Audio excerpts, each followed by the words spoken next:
Hey, what's going on, guys? It's Gabe. It's Caleb. And today you guys are watching the 34th episode of the Positive Outlook podcast. Caleb, what are we talking about today? Today we are talking about 5 ways to stay more hopeful. Yes. And before we get started, make sure to smash that like and subscribe. Yes, I love today's episode, 5 ways to stay hopeful. It is so good because there's so much going on in this world that can kind of make you feel hopeless and fearful. So I guess we'll move into the first point. Caleb, do you want to start with it? Absolutely. Number 1 is pause and reflect. Pause and reflect. What does that mean to you? Pause and reflect. It means when you are in a situation that you just stop and you take time to reflect on what situation you're in, how you dealt with it, all that good stuff. Yeah, definitely.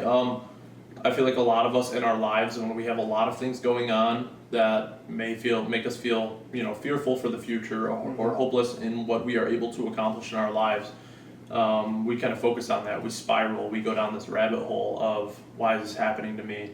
Life is, kind of scary, and it can push us to a point of isolation and trying to avoid people and trying to avoid pushing ourselves because we don't think it's going to lead to anywhere. But sometimes you have to take a minute and pause. Yep. And you have to stop, get rid of that perspective, and see the reality in things, and kind of give yourself a reality check that, maybe you are in a tough situation, but there is light at the end of the tunnel, and you just have to pause and get that different perspective to push yourself through. So you say it's when we are out of control. Right.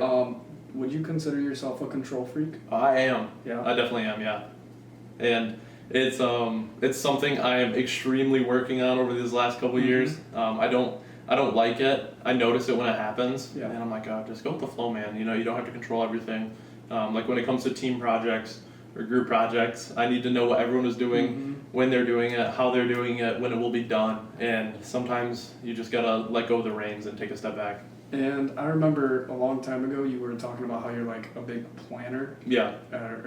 Actually, you're not a big planner. And now you yeah. like planning. Yeah. So I used to hate planning, and I was like, kind of go not so much go with the flow, but I know what I'm doing. And I don't need to make a plan because I have everything in control. Right. So that kind of process. And I think that in a sense, maybe you didn't like planning because I've always loved planning so much, like too much. And I think that's because I am a control freak, and so I need everything to go perfect. So I have plans for plans and sub-plans for the first plans, and it just becomes a mess. Yeah, I hear what you're saying. So I was just curious if you considered yourself a control freak. So Yeah, no, definitely. It's really ironic because what you were saying is I'm not a big planner, but as time has gone on through us doing the podcast and all this other stuff, I realized that planning is very important, and I've slacked down as a control freak. So Good. You would think that it would have the adverse effect, where the Right. more planning I do, the more control freaky I get, but it's actually the it opposite. just makes you better at planning and making you realize that plans doesn't mean everything has to go to plan. Right. It's just important to have that plan. Yeah, So- and I always say this quote, I'll tell it to Riley all the time, is plans are overrated because you never really know where you're going. I'm pretty sure I've said that to you a couple times. For sure. But that's my opinion on it. And so leading back to the pausing and reflecting, have you ever felt like when you're in bed that you have to like solve everything all at once? Yeah. And it just takes that little bit of reflection to realize that's insane. Mm-hmm. No one expects, my S's are sounding kind of sharp, so I'm trying to Yeah. adjust here. But no one expects to solve every single problem in a single night, so why should you? Right. Why is that realistic? And as an overthinker, it's even easier to just sit there and go, I should have done this, I could have done this today. And you just need that time to just pause. Yeah. Just pause and just think about, you don't have to solve everything in one night. Right. Do you ever have the opposite thing go on where you're laying in bed, and you start to have all these thoughts of, here's what I need to do, do I have enough time? But instead of getting overwhelmed by it, you get inspired by it? Definitely. I'd say it more tends to overwhelm. Right. Because there's so many things going on right now. Yeah. But there's definitely nights where it's like, oh, I can't wait to get up and do all of these millions of things. Yeah, and go out and have a purpose in your day the next day. Definitely, yep. Yeah, so that's also another different perspective you can have when you are feeling overwhelmed. The kind of thing we're saying here is like when you're in bed, it's the night before, or maybe a big day, you kind of think, did I plan enough? Am I prepared for this? Am I going to be ready for this? Instead, kind of let it excite you and see it as an opportunity to prove yourself. Absolutely. Yeah. And then also still in pause and reflect, we were talking about pausing doesn't mean you're not progressing. And I think that one is very important for a lot of viewers out there.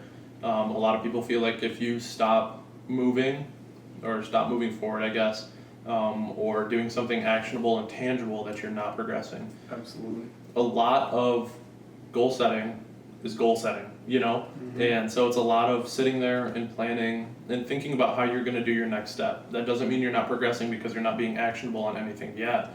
You're working out the roadmap and you're working out the plans that you need so you can execute it properly when you do go there. And that's to mention too, it's, you know, you can use that pause and reflect as a rest.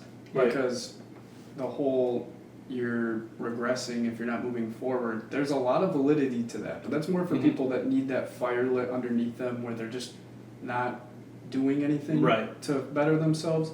But when you're in that process of reconstruction and building yourself and setting goals, you need that time to just pause, take a second, and that's when you reflect, but you could also use that as like a rest day. Yeah, definitely, I agree with that. So moving into number 2, remember what you're thankful for.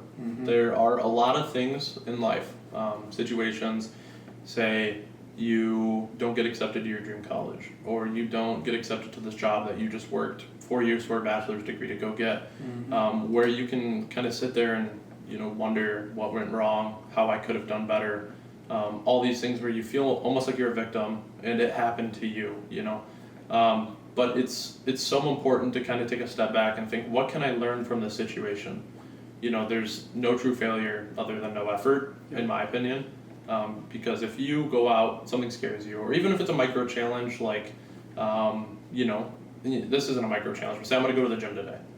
And you go and you get there and maybe you do 1 or 2 workouts and you're like, this isn't for me, I'm not really feeling up to it, but it's something you really want to get into. Right. There's no failure in that just because you didn't complete what you set out to do. It's, you know, you learned ways that maybe you could change to become better for the next time you do it, or something like that. But there's always something to be grateful for, even in the failures in life. Absolutely. And one way that I try to remember what I'm thankful for, we have a whole episode on gratitude, so we'll kind of summarize it, I guess. Yeah. But one of my favorite things to do is to simply let people know that I'm thankful for them, because you would be surprised not only how great it feels for them, but how good it feels to just express that, because you think people just assume that they know that you're thankful for them. Right. But you would be shocked at how many people are, I guess, kind of like me, where they don't really take too much credit for anything. And so, like, when people tell me stuff, I'm always like, oh, really? Yeah. And tickles your soul a little bit. Yeah. And so it's so important to make sure that these people know, because there are a lot of people in my life that are a rock. They are either my reason for success, or they are people that keep me going or help me get back up, and they may not even know it. And so it's so important to just take a second and let them know. Yeah, definitely. And then even that, you know, that could start something in them. And then it becomes like a fun feedback loop between 2 people where you're sitting there and it's never something you don't hear anymore. And so it's like, okay, well, I'm sure of it, but I still like to hear it. You know what I mean? Exactly. And then still on the same topic, remember what you're thankful for is there's always something to learn no matter what situation you were in. There's always going to be at least there's one thing to learn is, you know, there's a lesson in everything, you know, like, you fail a challenge, what could you have done better for next time? You know, it might have been something you've really been desiring for, something you've really stretched yourself out to achieve, but at least now you know one wrong way to do it. Next time you go at it, you know not to do that. And or it's something you shouldn't have been doing at all. Right. Sometimes you find out that it's not in your purpose in life to accomplish. Yep. And it knocks you hard in the head, very hard, and you feel horrible. And my first reaction was remembering who I'm thankful for and telling them, and like the opposite of isolating, because that is such a habit. Yeah. When something bad goes, like, just hits you, you just kind of want to like cut yourself off. Yeah, because it's almost embarrassing. And you know that you tell other people and they're not going to be like, oh, dude, that's embarrassing. They're going to feel for you and they're going to tell you that, you know, stuff happens in life. You know, you'll get through this. It's going to be okay. But you're embarrassed that it happened and you're embarrassed to tell them. So you kind of just seclude yourself from everybody. And use that embarrassment as like a hey, at least I feel embarrassed. Because I know people that would go through a similar situation and be like, oh, I'm just going to do it again. Yeah. And instead of learning from it and never doing it again, they just jump right back to it. And it can be anything, but I mean, that's pretty general, but I'd say that's pretty true. Yeah, definitely. It's very important to learn from your mistakes. And then going into number 3, it is limiting your bad news intake. That is huge. Yeah. We are very big on this point. Yeah. So we were talking about throughout, even social media. We have pretty much a whole episode on social media. I'm sure there's a couple where I've jumped down rabbit holes on it. But going into social media real quick, scrolling through, you usually see fights, you see riots, you see somebody getting canceled, you see all these things of the negative media because it gets attention and it gets the drama and it gets people to talk about it. Gets your heart racing. Yeah. More people are likely to interact because it triggers them. Yeah, and that negative media travels so much faster than the good. You never see the videos of the Good Samaritans. I can tell you what, I have to search. If I want to watch one of those videos, I have to search for it. I can never just find one. Right. It's like a fire. The fire spreads really fast and it takes a long time to put it out. Yeah, and so you have to limit that negative stuff. And so I have written on here because it's funny, listen to a good podcast, like Positive Outlook, other than, depressing music or music that kind of makes you wallow in pity, because I know I went through that phase. I can say that, swallow my pride a little bit, that when I went through a tough part in life, it was, Juice WRLD, all these other artists that kind of are like, you know what, you're right, man, life does suck. And then you gotta take that step back and say, well, if I surround myself with that, that's gonna become my identity, and that's gonna become who I am. And that's not who I am. And so I started listening to like Gary Vee, Tony Robbins, and I was like, no, this is who I am. And it empowers you and it makes you so much stronger as a person. Right. It's actually kind of funny because so many people are so quick to not do daily affirmations. And little do they know they're doing daily affirmations in the opposite way. Yep. By surrounding themselves with this negativity. And I just find that crazy because you tell them, hey, just try self-affirmations for like 2 weeks. And they're like, what? That's stupid. Yeah. I'm not going to try that. It's like, just try it because you do it with everything else, whether you realize it or not. Yeah. Because that creates that positivity. Yeah. And there's, those daily negative affirmations that you said, a lot of us do, where whether it's, I don't want to bring in politics to this, whether your view on, COVID is negative or positive, it's if you're scrolling through Facebook, say you have a negative view on the vaccine, right? Okay.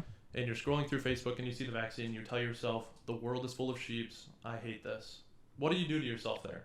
Right there, you are affirming the negativity that is in your mind and you're expelling it into the universe, basically. Right. And it's just surrounding you. It's like a little cloud. Yeah. And you put your head in this cloud. Yeah.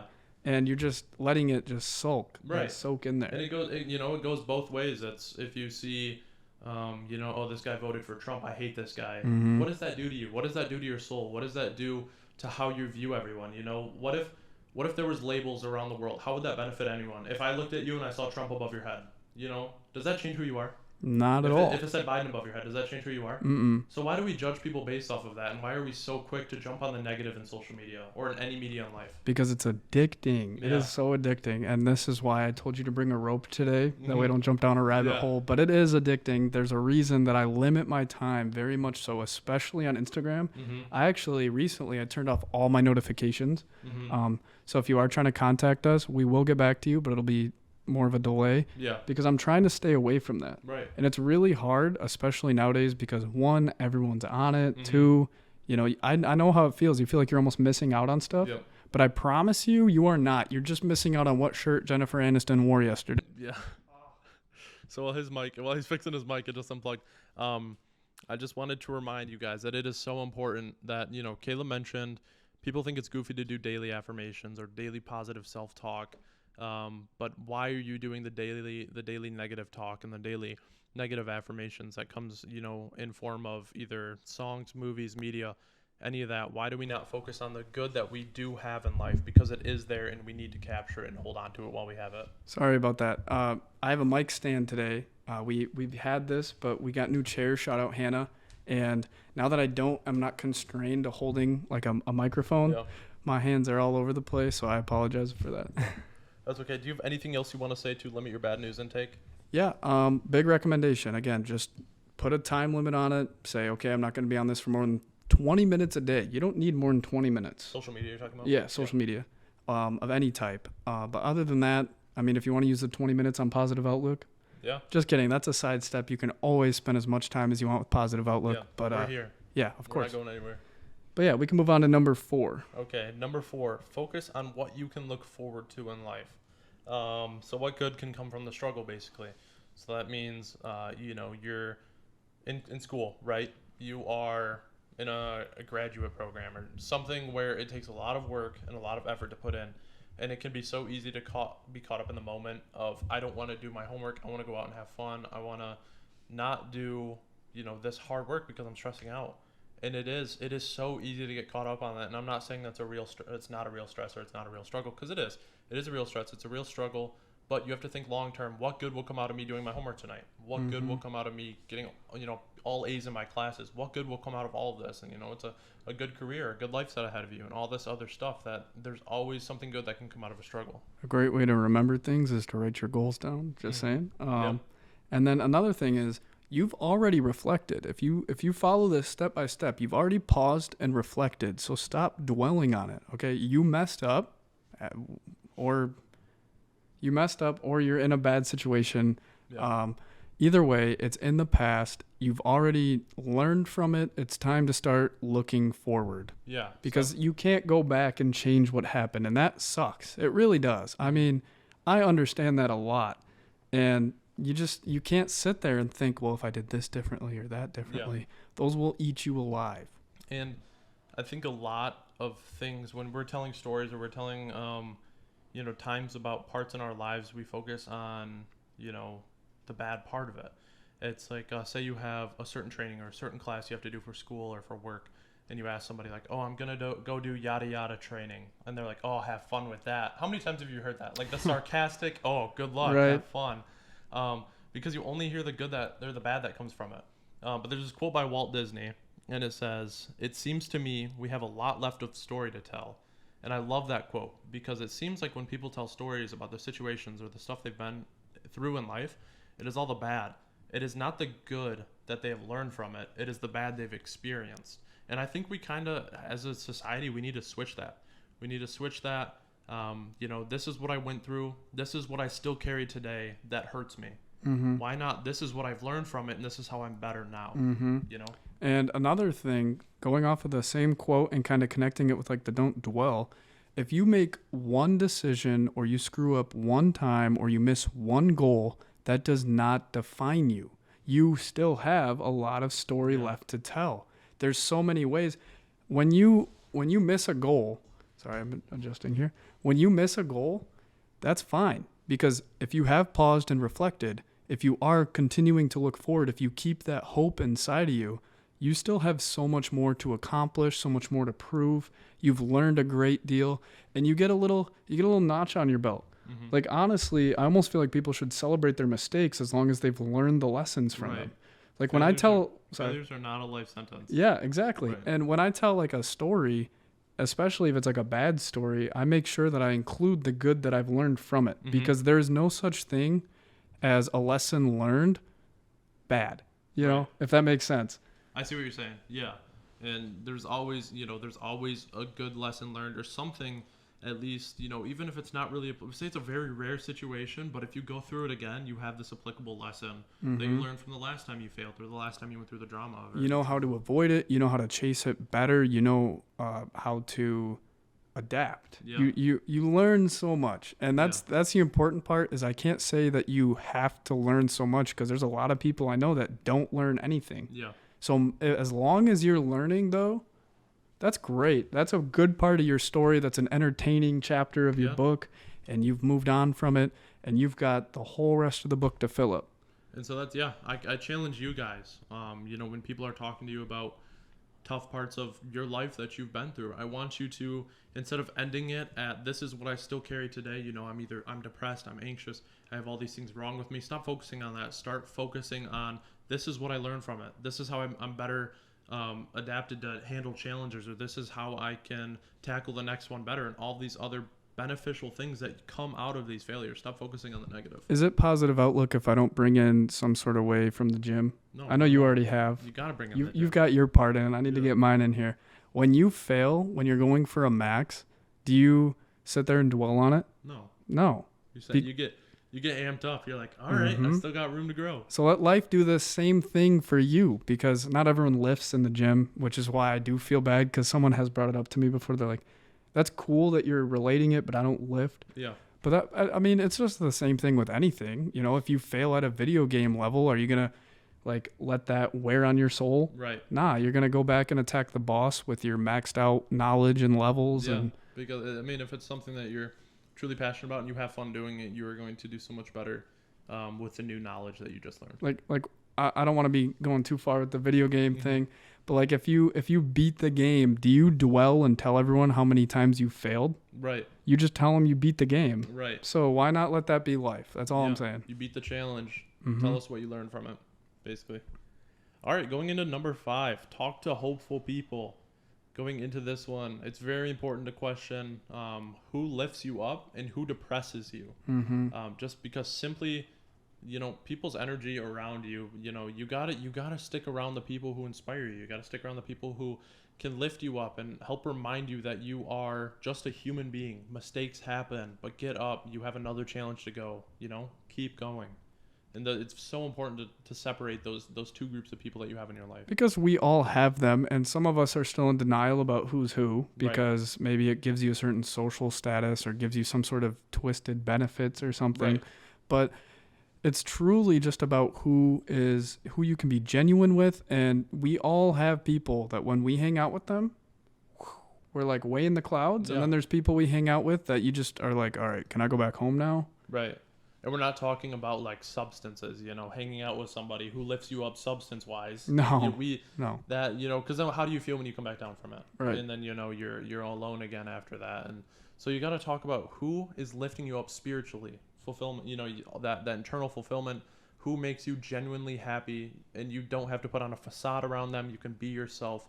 You have to recognize those people in your life and really hone in on them, you know? And one thing I've learned is people who aren't used to this kind of self-journey, they feel like that awkwardness and cringiness, and it's really cute looking back on it, because I know some of like what they're talking about, but I've been in it enough that like it's not even cringy for me anymore. Right. Like I can tell that it might be, but it's not, because I understand the truth behind a lot of messages. Yeah. But like you need people that are hopeful in order, because you are the average of the 5 people you hang around. Have you heard that before? Yeah, I have. Yeah, that's huge. That's the whole environment thing. That's a choice that you make. Right. And so if you put yourself around 5 hopeful people, I guarantee you in even 2 months, you'll realize, at least in general, you are a more hopeful person. Yeah, you definitely will be. And your perspective will adapt to those positive people around you, and all around you'll just gain a different viewpoint on life. It's not an overnight thing. You know, if you go hang out with 5 really positive people, you'll probably have a pretty good day. You'll have a good day, a good night, but the next day, you know, you're not going to have that change perspective. It takes time and consistency, like all good things in life do. Absolutely. So, and then also I wanted to bring this in because I think it's very important that if you, you know, you don't know really who inspires you or who lifts you up or who depresses you, it's so important to focus on that, figure it out. And then maybe even for other people, you can become that person. You can become their hopeful beacon, because then it's awesome. Because if that's all you radiate is positivity and hope, obviously you can't be naive. You can't be like Caleb and I. We always talk about it. We know that, you know, happy doesn't mean always happy.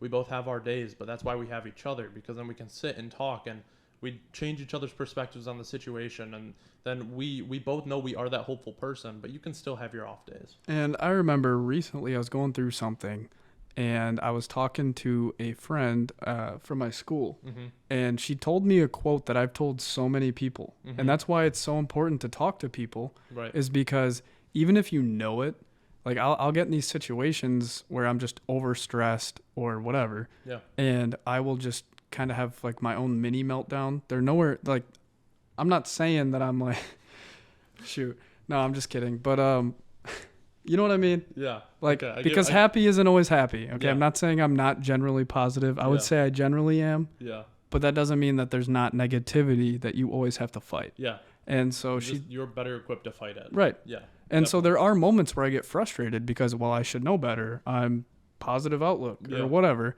And so she told me this quote. And sometimes when other people tell you quotes, it just hits different. Yeah. You know, especially when it's in a time that you need to hear it. Mm-hmm. And it you're was like, oh, I knew that. Right. Now I know how to apply this too. Exactly. So let me apply it, and then everything just kind of floats. Exactly. You know? And so my whole point there was like, you need that outside perspective. You need to hear that it's not the end of the world. Yeah. Sometimes that's the most important thing you could hear from people. And it has definitely helped me in some dire situations. Yeah.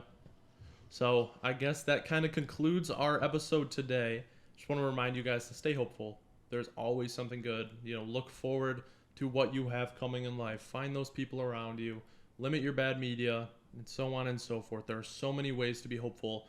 Extending this list. Let me tell you, just in general terms, life is boring without hope. Yeah. What's the point of life if you can't have hope? It's kind of those like quotes where it's like, I'd rather die hopeful than live without. Yeah. For real.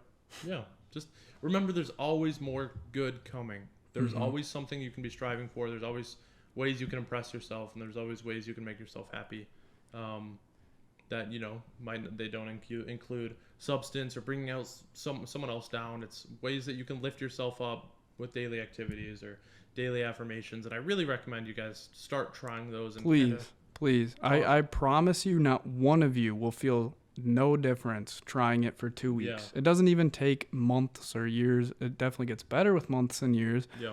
But you will feel an immediate switch with consistency. Yeah. Most definitely will. Another thing that we're striving for is that big 500 subscribers. Yeah, we're coming up to it. We're about 150 away.